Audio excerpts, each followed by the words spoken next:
سرد اور آگ سے زیادہ گرم ہوتا جا رہا ہوں۔ میرے جسم سے پسینہ چھوٹ رہا ہے اور میری پسلیاں گھومی جا رہی ہیں۔ مجھے آسمان میں نظر نہیں آتا۔ تب عزیز نے کہا کہ مقدس باپ مجھے اپنا نام بتا، کیونکہ جس شخص کو اس کے نام سے پکارا جائے وہ زندہ ہو جاتا ہے۔ راہ نے جواب دیا کہ میں وہ ہوں جس نے زمین اور آسمانوں کو پیدا کیا اور پہاڑوں کو قائم کیا اور وسیع سمندر بنائے۔ میں وہ ہوں جو آنکھیں کھولتا ہوں تو روشنی ہو جاتی ہے، اور آنکھیں بند کر لیتا ہوں تو اندھیرا چھا جاتا ہے۔ میرے حکم سے نیل کا پانی بڑھتا ہے، لیکن دیوتا بھی میرے نام سے واقف نہیں۔ تعریف اس دیوی کی جو سب دیویوں سے افضل ہے۔ لائق احترام ہے وہ ذات جو سب لوگوں کی ملکہ ہے، جو خداوند افلاک میں سب سے عظیم ہے۔ ستائش کے قابل ہے اشتار، محبت اور شادمانی اس کا لباس ہے۔ وہ دلکشی، قوت اور شہوت سے بھرپور ہے۔ اس کے ہونٹ میٹھے ہیں، اس کے منہ میں زندگی ہے۔ اسے دیکھ کر سب کی باچھیں کھل جاتی ہیں۔ اس کا جسم دلاویز ہے اور اس کی آنکھیں روشن ہیں۔ دیویاں اس سے مشورہ کرتی ہیں اور ہر چیز کی قسمت اس کے ہاتھ میں ہے۔ اس کی ایک نگاہ سے خوشی پیدا ہوتی ہے۔ وہ سب کی محافظ اور سرپرست ہے۔ شفقت اور مہربانی اس کا مسکن ہے اور وہ سب کی رکھوالی ہے۔ خواہ وہ کنیز ہو، آزاد دوشیزہ ہو یا کسی کی ماں ہو، سب اسی کو پکارتے ہیں جو عورتوں میں یکتا ہے۔ اس کی عظمت کا کون ثانی ہے؟ اس کے فیصلے عمدہ، اعلیٰ اور پائیدار ہوتے ہیں۔ اشتار، کون تیری ہمسری کر سکتا ہے؟ دیوتاؤں میں سب سے زیادہ مانگ اس کی ہے۔ اس کا رتبہ اعلیٰ ہے، سب اس کے حکم کی عزت کرتے ہیں۔ اس کا حکم سب پر بالا ہے، عورت اور مرد سب اس کا احترام کرتے ہیں۔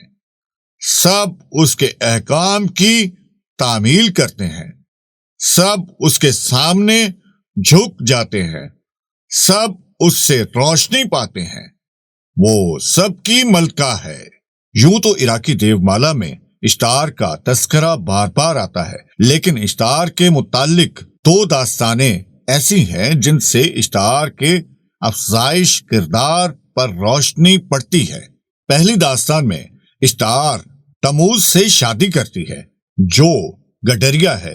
دوسری داستان میں وہ اپنے جوان مرگ شوہر تموز کی تلاش میں ظلمات کا سفر کرتی ہے اور بڑی بڑی سختیاں جھیلنے کے بعد آخرکار کامیاب واپس آتی ہے۔ دراصل تموز کی موت اور واپسی موسموں کی تبدیلی کی علامت ہے۔ سردی میں جب گھاس پات پھل پھول سب سوکھ جاتے ہیں اور زمین پر مردنی چھا جاتی ہے تو اہل عراق اس خزاں کی تعویل یہ کرتے ہیں کہ افزائش و نمو کی دیوی اشتار اپنے شوہر کی تلاش میں پاتال چلی گئی ہے، اور جب بہار کا موسم آتا ہے تو اس کی توجیہ یہ کی جاتی ہے کہ اشتار اپنے شوہر کے ہمراہ سفر سے خوش و خرم واپس آ گئی ہے۔ چنانچہ مشرق قریب کے ہر ملک میں بہار کی آمد پر نوروز کا تہوار بڑی دھوم دھام سے منایا جاتا تھا۔ اس موقع پر اشتار اور تموز کی شادی، تموز کی موت اور پھر تموز کے احیاء کے قصوں کو ڈرامائی انداز میں ہر سال پیش کیا جاتا تھا۔ وادی دجلہ و فرات کا داستان گو اشتار کی شادی کا قصہ مت کی زبان میں یوں بیان کرتا ہے کہ ایک بار تو سورج نے اپنی بہن اشتار سے کہا کہ تو تموز گڈریے سے شادی کیوں نہیں کر لیتی؟ اشتار نے اتو کی تجویز بڑی حقارت سے رد کر دی اور کہا کہ میں تو ان کمودود حقان سے شادی کروں گی۔ تموز کو خبر ہوئی تو وہ اشتار کے پاس گیا اور آخرکار بڑی منت سماجت کے بعد اسے رام کرنے میں کامیاب ہو گیا۔ واپسی پر اس کی مدبھیڑ انکدو سے ہو گئی۔ تموز نے انکدو کو اشتار کے فیصلے سے آگاہ کیا تو وہ بہت خفا ہوا، لیکن تموز نے سمجھا بجھا کر اسے بھی راضی کر لیا۔ چنانچہ انکمدو اس بات پر تیار ہو گیا کہ تموز ان کی کمدو کی چراگاہ میں جہاں چاہے اپنے مویشی چرائے۔ یہ داستان نیفر کی کھدائی میں 3 تختیوں پر کندہ ملی ہے اور 2500 برس قبل از مسیح کی تحریر ہے۔ اس داستان میں اور حابیل کابیل کے قصے میں بڑی مماثلت پائی جاتی ہے۔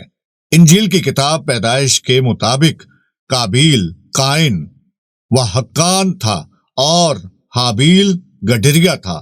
ایک بار ایسا ہوا کہ حابیل اپنے بھیڑ بکریوں کا ہدیہ خداوند کے روبرو لے کر گیا تو خداوند نے اس کا ہدیہ قبول کر لیا، مگر جب کابیل اپنے کھیت کی فصل کا ہدیہ خداوند کے واسطے لایا تو خداوند نے اس کا ہدیہ رد کر دیا۔ اس لیے کابیل نہایت غضبناک ہوا اور اس کا منہ بگڑا، اور جب وہ دونوں کھیت میں تھے تو کابیل نے حابیل پر حملہ کیا اور اسے قتل کر دیا۔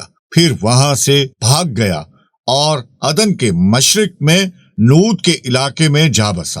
قیاس کہتا ہے کہ فلسطینی یہودیوں نے یہ داستان بابل کی اسیری کے زمانے میں سنی ہوگی اور اس کے مرکزی خیال سے حابیل کابیل کا قصہ تیار کیا ہوگا۔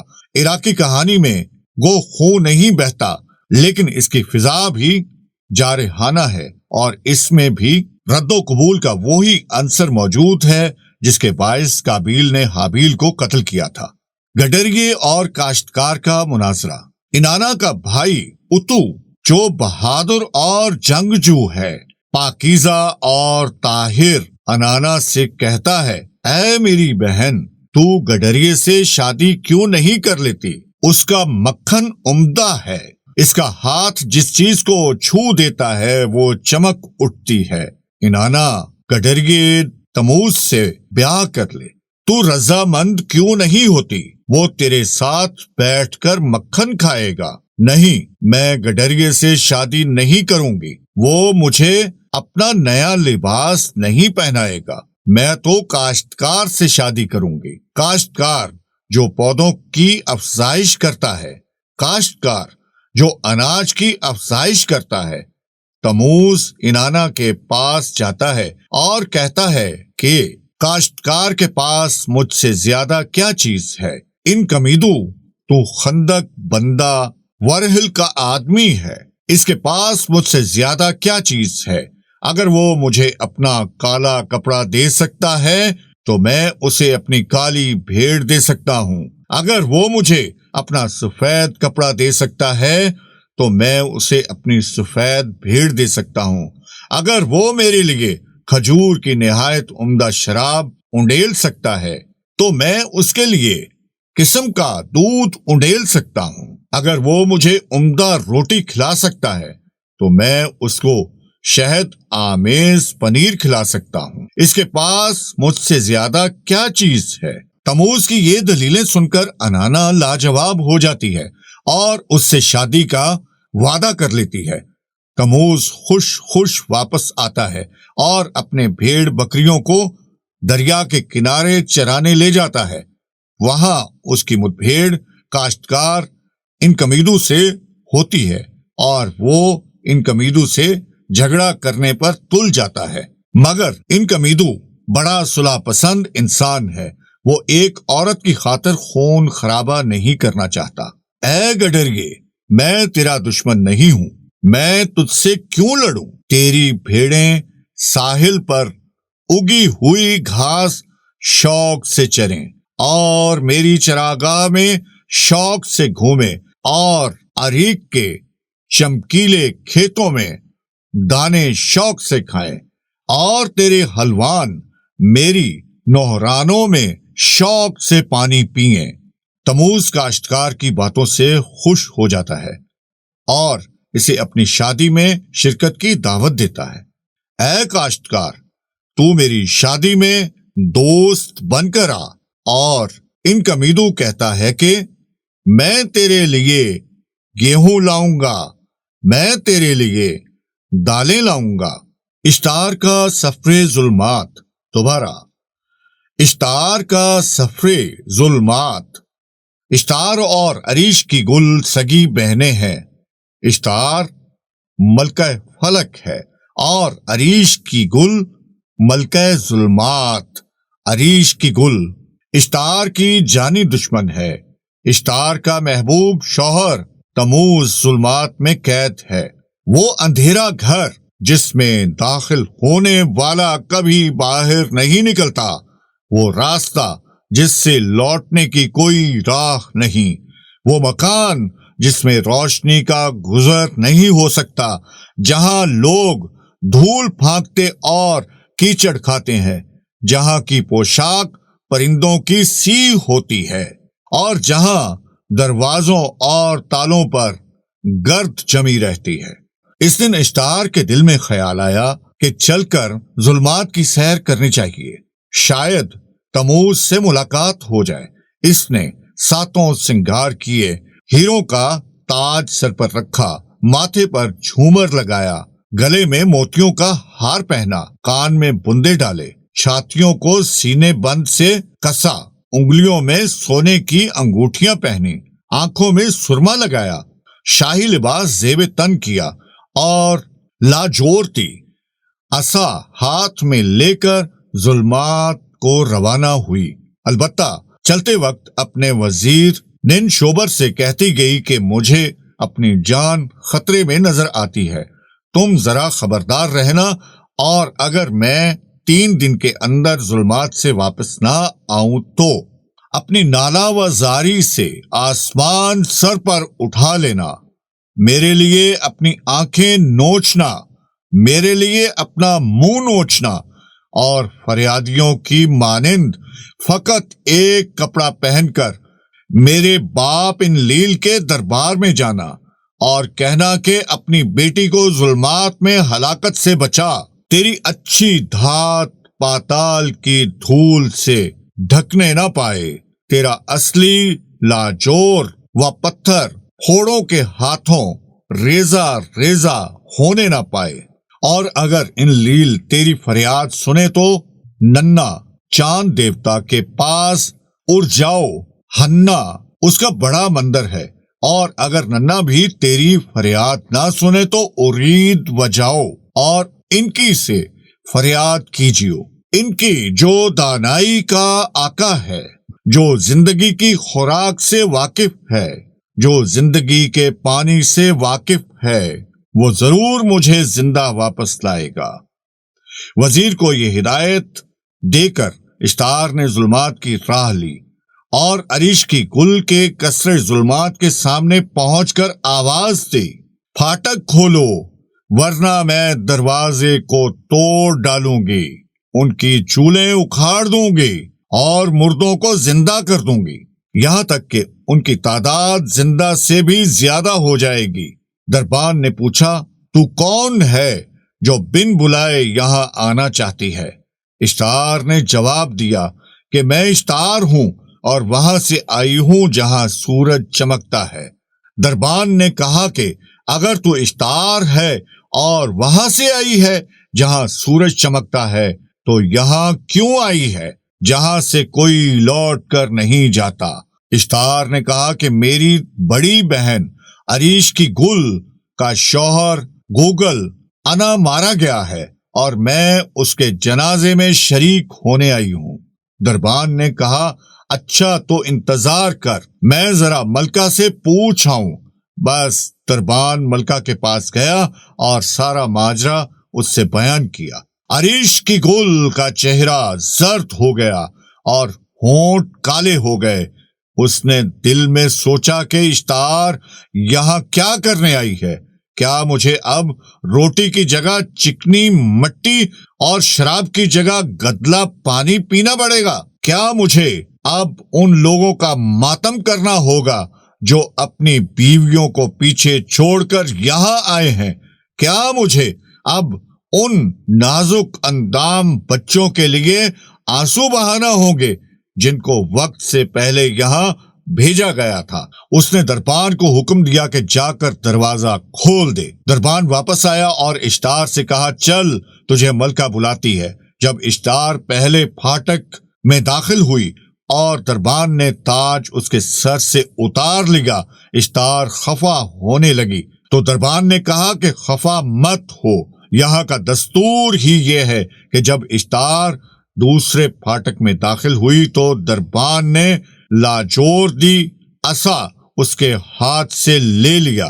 اس طرح دربان نے تیسرے پھاٹک پر گلے کا ہار، چوتھے پھاٹک پر کانوں کے بندے، پانچویں پھاٹک پر ہاتھ کی انگوٹھیاں، چھٹے پھاٹک پر سینہ بند اور ساتویں پھاٹک پر بدن کی پوشاک اتار لی۔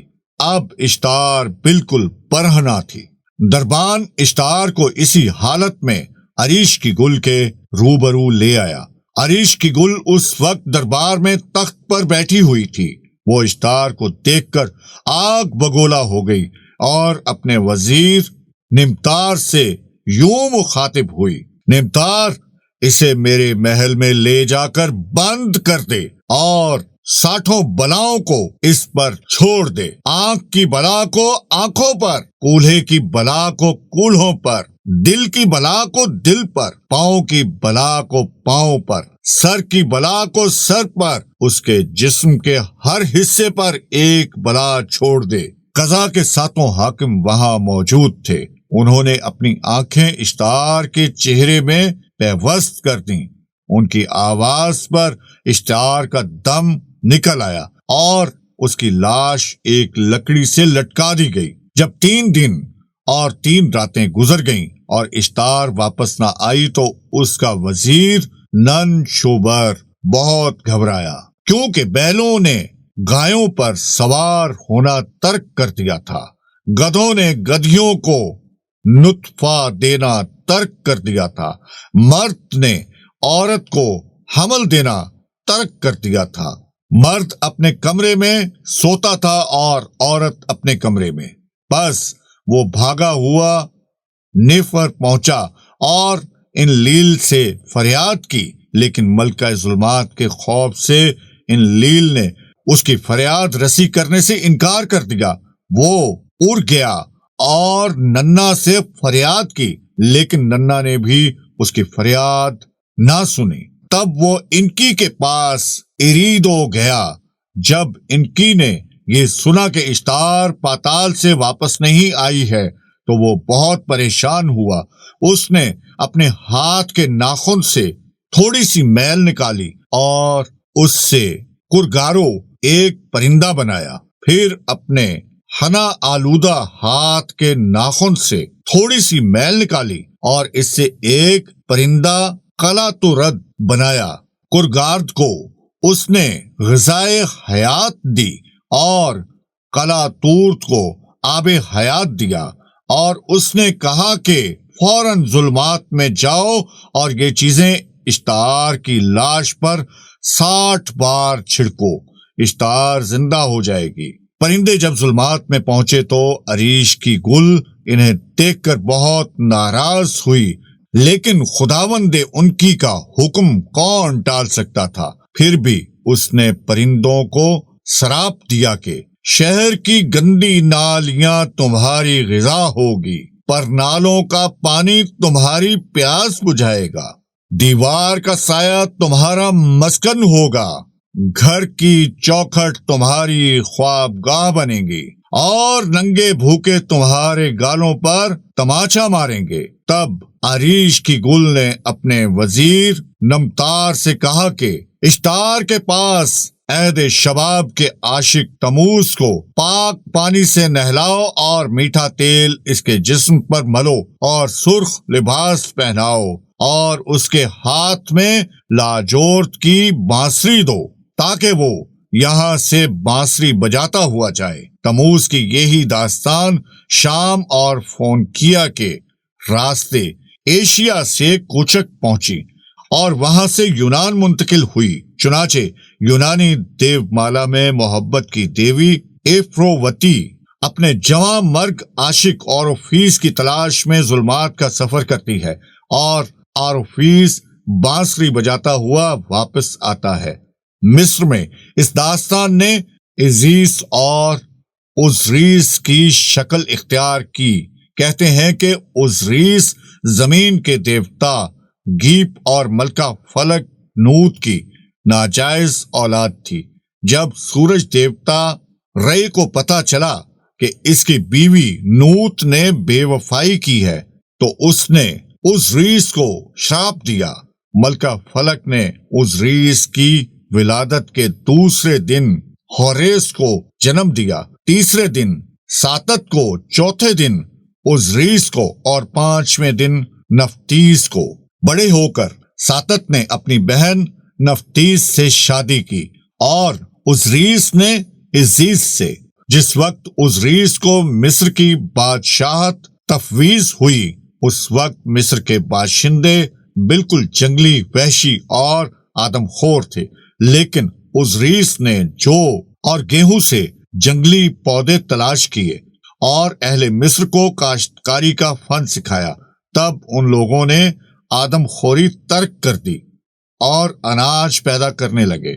اوزریس نے انہیں درختوں کا پھل کھانا اور انگور کی شراب بنانا بھی سکھایا۔ اوزریس کی آرزو تھی کہ وہ دنیا کے سب لوگ تہذیب کی ان برکتوں سے واقف ہو جائیں، لہٰذا اس نے اپنی بہن اور بیوی عزیز کو مصر کے تخت پر بٹھایا اور خود دنیا کے سفر پر روانہ ہو گیا۔ جب وہ اس طویل سفر سے بنی نوع انسان کی نظروں اور دعاؤں سے لدا ہوا وطن واپس آیا تو اہل مصر نے اس کا شاندار خیر مقدم کیا اور اسے دیوتا کا لقب دیا، لیکن اس کے بھائی ساتت نے اس کے خلاف سازش کی۔ اس نے کسی طرح اوزریس کے بدن کی ناپ حاصل کی اور اس کے مطابق ایک نہایت حسین تابوت بنوایا۔ ایک روز جب کہ شراب کا دور چل رہا تھا اور سب لوگ مدہوش ہو رہے تھے تو ساتت نے ہنس ہنس کر کہا کہ یہ تابوت میں اس کو دوں گا جس کو یہ پورا ہوگا۔ سب لوگ باری باری اس تابوت میں اترتے گئے مگر کسی کو تابوت پورا نہ اترا۔ سب سے آخر میں اوزریس تابوت میں لیٹا، سازش اسی کی منتظر تھے۔ انہوں نے دوڑ کر تابوت کا ڈھکنا بند کر دیا، اس کے پٹ پر پگھلا ہوا سیسا بھر دیا اور تابوت کو دریائے نیل میں بہا دیا۔ جب عزیز کو اس حادثے کی خبر ہوئی تو اس نے اپنی زلفیں کاٹ ڈالیں، ماتمی لباس پہنا اور اپنے شوہر کی تلاش میں نکل کھڑی ہوئی۔ ادھر عزریس کا تابوت بہتے بہتے بحر روم میں پہنچا اور بحر روم کی موجیں اسے ببلوس کی ساحل پر لے آئیں، اور جس جگہ وہ آ کر رکا وہاں دفعتاً ایک درخت اگ آیا اور اس نے تابوت کو اپنے تنے میں چھپا لیا۔ اور جب ببلوس کے بادشاہ نے اس درخت کو دیکھا تو اسے یہ درخت بہت پسند آیا اور اس نے درخت کو کٹوا کر اس کے تنے کو اپنے محل میں لگوا لیا۔ عزیز کو جب خبر ملی کہ اس کے شوہر کا تابوت ببلوس پہنچ گیا ہے تو اس نے غریب عورت کا بھیس بدلا اور ببلوس روانہ ہو گئی۔ ببلوس پہنچ کر وہ شاہی کنویں کی منڈیر پر بیٹھ گئی اور زاروں قطار رونے لگی۔ یہ کنواں اب تو سوکھا پڑا ہے، لیکن میرا گائیڈ مجھے ببلوس کے نوفیکی کھنڈروں میں گھماتا ہوا جب اس کنویں پر پہنچا تو کہنے لگا، میں 35 سال سے یہاں سیاحوں کی خدمت کر رہا ہوں۔ مجھے اپنی ملازمت کا وہ زمانہ یاد ہے جب ببلوس کی عورتیں اس کنویں پر پانی بھرنے آتی تھیں، مگر اب تو ببلوس کے ہر گھر میں نل لگ گیا ہے۔ میں دیر تک کنویں کی منڈیر پر بیٹھا ہوا یہی سوچتا رہا کہ کبھی عزیز یہاں بیٹھی زاروں قطار روئی ہوگی اور یہی کہیں بادشاہ ملکہ ندر کا محل ہوگا اور محل کی عورتیں عزیز کے پاس آئی ہوں گی اور عزیز نے ان کی زلفیں سواری ہوں گی اور اپنے مقدس جسم کی خوشبو سے ان کے بالوں کو مہکایا ہوگا، اور جب ملکہ نے اپنے خواصوں کے سورے ہوئے بال دیکھے ہوں گے اور ان کے بالوں کی خوشبو سونگھی ہوگی تو عزیز کو اپنے بیٹے کی آیا مقرر کیا ہوگا۔ عزیز نے شہزادے کو چھاتی سے دودھ نہیں پلایا بلکہ وہ اپنی انگلیاں بچے کو چسا دیتی تھی اور وہ آسودہ ہو جاتا تھا۔ ایک دن ملکہ نے بچے کو عزیز کی انگلیاں چوستے دیکھ لیا۔ تب عزیز نے ملکہ سے سارا ماجرا بیان کر دیا اور درخواست کی کہ لکڑی کا وہ کھمبا جو محل میں لگا ہے مجھے دے دیا جائے۔ اس کے اندر میرے شوہر عزریز کی لاش پوشیدہ ہے۔ بادشاہ نے کھمبا عزیز کے حوالے کر دیا۔ عزیز نے اس کے اندر سے عزریز کا تابوت نکالا اور کشتی میں بیٹھ کر مصر روانہ ہو گئی۔ مصر پہنچ کر اس نے کشتی کو بوتوں کے مقام پر دریائے نیل کے کنارے چھوڑا اور خود اپنے بیٹے حوریز کو دیکھنے چلی گئی۔ قضا راساست کا گزر ادھر سے ہوا اور چاندنی رات میں اس نے تابوت کو پہچان لیا اور عزریز کی لاش کے 14 ٹکڑے کیے اور ٹکڑوں کو دور دور پھینک دیا۔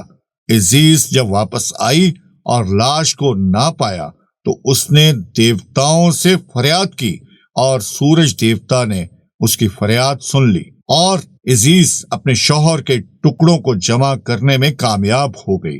البتہ عزریز کا عضو تناسل لاپتہ ہو گیا۔ تب عزیز اور اس کی بہن نفتین عزریز کی لاش پر بریا و بین کرنے لگیں۔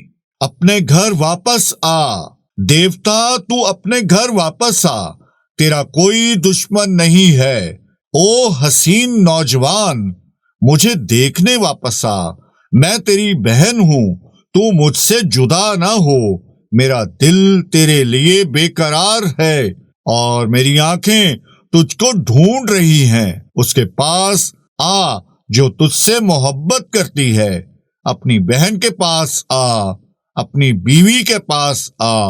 دیوتا اور انسان سب تیرے لیے رو رہے ہیں۔